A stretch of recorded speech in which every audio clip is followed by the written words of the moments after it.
just on the edge of the Barossa Valley. Gawler's population is about 23,000, so we service that and a few little satellite towns around the Gawler area, so just on the edge of the metropolitan area. Medium price, about the 330 mark is about our medium price. So, okay, yeah. So for the benefit of those listening and looking, residential lifestyle is your bread and butter? Yeah. Majority would be, probably 80% would be residential properties, and then we get into the smaller acreage properties. Yep. You know, anywhere from your 2.5 acres, yes, and the odd one that might get up to 20 to 50 acres. And you are a co-owner of the business? No, just a sales manager. Family have had the franchise in Gawler for 25 years plus, I think it is. Yeah. Right. Terrific. Salespeople? There's 5 of us. Yep. And a rent roll? Yeah, we've got, so there's 13 in the office. And we've probably got a 250 rent roll. We've got a big commercial rent roll that we look after as well. So, yeah, it's good. Terrific. So, and yourself, you've been in the industry for... Yeah, 23 years. Yeah, I've been going. All you've ever done? No. Started work somewhere else before in administration and then some sales, and then with my father having the franchise, it was the next step. The next step. So 23 years in, you would have seen some change in that time? Absolutely. Being, what do you... Oh, look, I suppose the online side of things, and the days of putting people in your car and driving around to 10 houses and showing them 10 houses is gone. It's all, the online is unbelievable. Technology's been a good Absolutely. Time saver, yeah, absolutely. Terrific. So, do you ever think it'll make us redundant? No, absolutely not. It's still, no matter what we do with all of that, it's still, you've got to be talking to people and dealing with people. So you've still got to be face to face with them, and that's really where I think it comes down to. Yeah. So, Chris, we're talking to you, I guess, because you're inherently successful within your own business, and your office is a ripper. Yep. And you personally, as well as sales managing, listing and selling in your own right. What do you most enjoy about what you do? I think you've got to have the drive, and I just think being in control of your own destiny is an absolute highlight of it. If you don't want to do anything, you won't, but if you want to, it's up to yourself to motivate yourself to go out there and do it. And look, of course, it's in the end of the day, we're all here to make money, and that's what it comes down to, and it's in your own hands. So if you want to put the time in, it can be very, very rewarding. So, and what gives you the shits? Well, of course, purchases at times can be very annoying, but look, they're part of life. As you get older, your patience runs out, but you've just got to just take it and have thick skin and smile and just move on, because they're your customers of tomorrow. So they can be annoying, and I don't know, I think they're getting worse. But some agents just underquoting and overpricing, which is going to be a never-ending story of life. The old chestnuts. Yeah, of course it is. And I know from you relating some of these disruptors are tending to have a crack at you. Yeah. Or everyone in markets. Yeah. How are you combating that? Oh, look, I suppose it still comes down to, they've got to want you and trust you. If you're worried about if people are really bothered about your fees or the price of their house is too high, it's very hard to walk away, but you probably over time learn that they're the ones that you don't really want. So, yep. But still, if you do the right thing and you build it up, and this is where it does take time, sure, you hope that you avoid those people who are just after the lowest fees and the highest prices. What do you consider your greatest point of difference? What sets you apart? Yeah, okay. Look, probably being local and being in the industry for a long time, having a bit of a reputation to be very straightforward, very honest, and I believe probably one of my greatest assets is I think I really know our market. So pricing, and when we're in the price range that we are, it's pretty important to get right in the market we're in. And I think that I'm pretty good with my prices, and I think that goes along. And people, I know I get comments back that understand that I do that, so I think that really helps me a lot. Good. Are you a one appointment lister, or do you have a Hurst strategy around the listing appointment? Yeah, look, I'm not a high pressured person at all. I will ask the question at an appointment, But I suppose after experience, you sort of pick up whether it's going to happen there and then. Yep. So I think pushing people too much sends them down the wrong track, and if you do go too aggressively at the start, I think it can have not a great effect later on throughout the relationship. So you're not, I'm in there for the one, you just go with the flow. If it takes one, it takes two. Yeah, look, absolutely. If I can list it then and there, believe me, I will. But I don't absolutely pressure them to the last minute. I think, with that side of thing as well, with a listing presentation, I really think it's you got to take the time, and we've all done it before, I'm sure. When you are at the listing presentation, you got to engage the people. You know, by if they've got a glaze look on their eyeballs, they're not listening to you. You really need to show them stuff, get them engaged so that they're listening to you. And if you do, I'll tell you, a majority of people, you get that relationship with and that trust and things. And I think that's really important to make sure you get them listening to you. Yeah. In my, now I know you as a reasonably humble fella. How do you actually sit down and go, well, I'm going to promote, I have to keep promoting myself? Yep. Or do you do that? And what do you do to promote yourself? Look, I suppose it comes down to as simple as dealing with people, I think, because we're in a smaller sort of community and the word of mouth is there, but it's as simple as I get a lot of people who I showed a house to 5, 6, 8, 10 years ago who would ring me up for an appraisal. They didn't buy through me, but because I was nice, and I keep referring to nice all the time. How have you kept in touch with them? Generally not, no. It's just people come back and go, you showed us houses and we like the way you did it. You were a decent That's fella, right, you didn't yeah. So bullshit us. some of those purchases may be annoying at times, but you still got to be nice and put that smile on, because I'll tell you, they remember it So when they come key back. learning is every contact, purchaser, otherwise, is the law of reciprocity says that one day you'll get that. Yeah, so be nice. Even if they do irritate you in some regard, you don't sell a house, you don't list their house. What's the point of getting mad with them and what have you? Good luck, thank you, all the best, move on.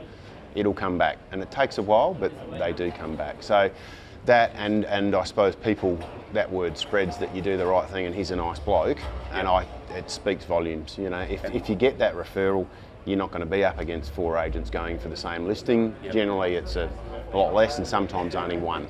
Terrific. What are your team doing prospecting-wise? Look, we're trying to evolve with the social media and really try and pick that up a little bit, because it's something we've never done.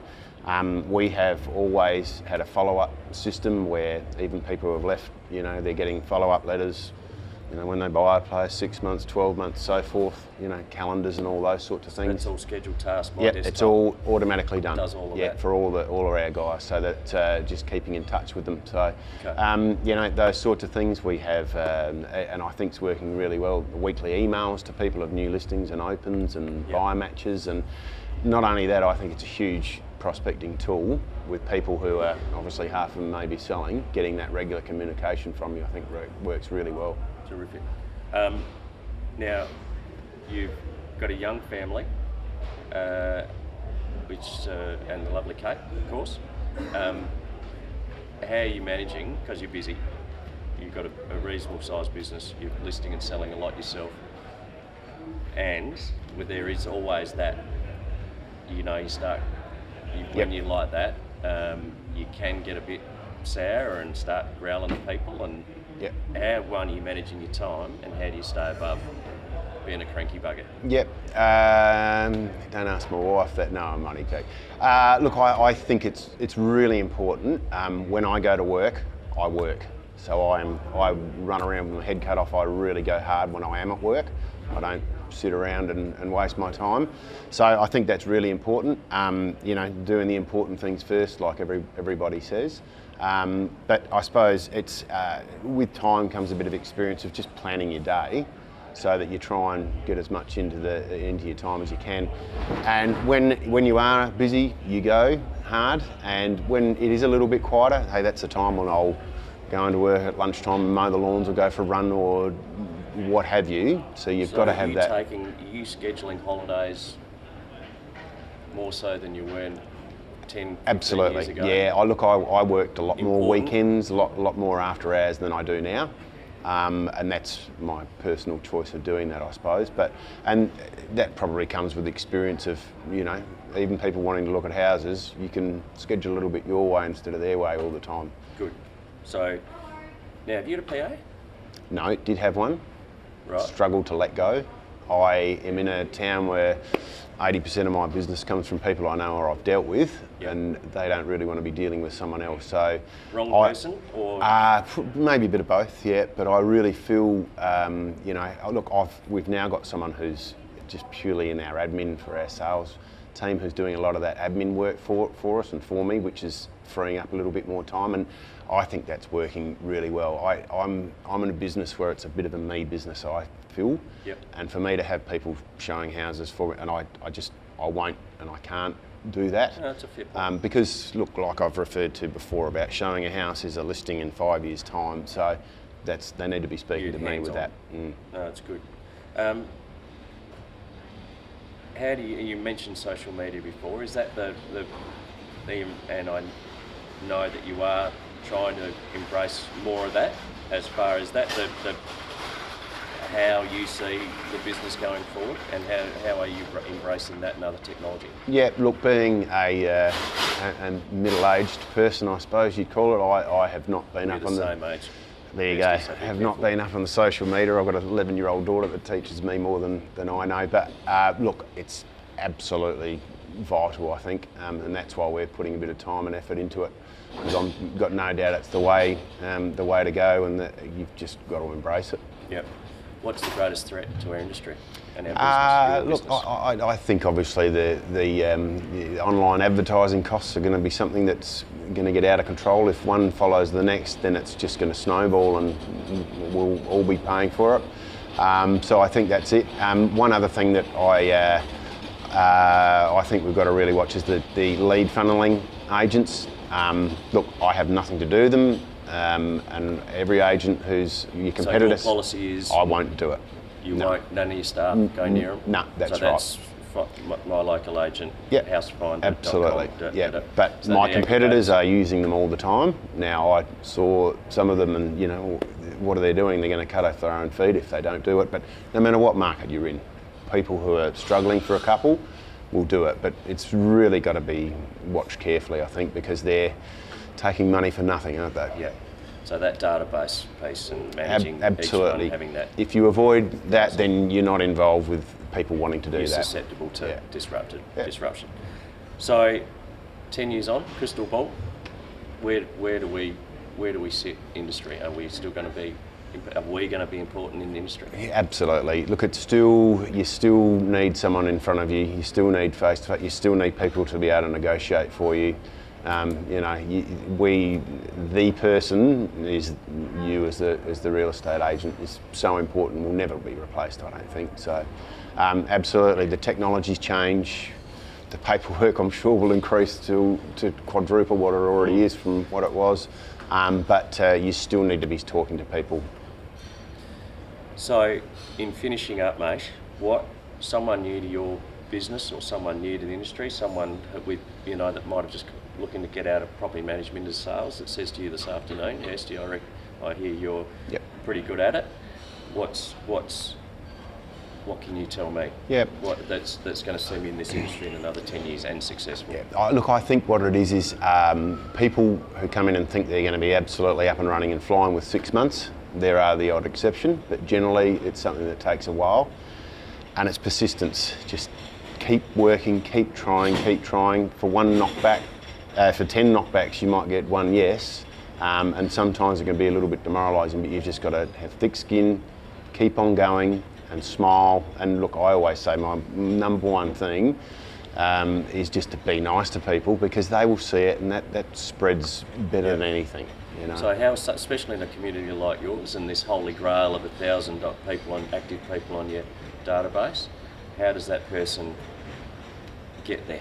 Yeah. Where do they get those 1,000 people from? Yeah, look, and that's why it is a slow process. You know, when you are speaking to people, open inspections and things, follow them up, and you know, it's speaking to people. Absolutely nothing more than speaking to people. All the the more you get your name out there, but it really takes, for people have to understand, I think, that you know what you're talking about. So putting a lot of time into yourself to really understand, you know, what a house is all about, the real basic stuff. You really need to know everything because people can pick it. So I think the quicker that you become really knowledgeable and know that people can see what you're talking about, the quicker people are going to believe you and the quicker you're going to get going. So it's really important to, hey, watch the better people in your office, in your area, and follow and watch what they do.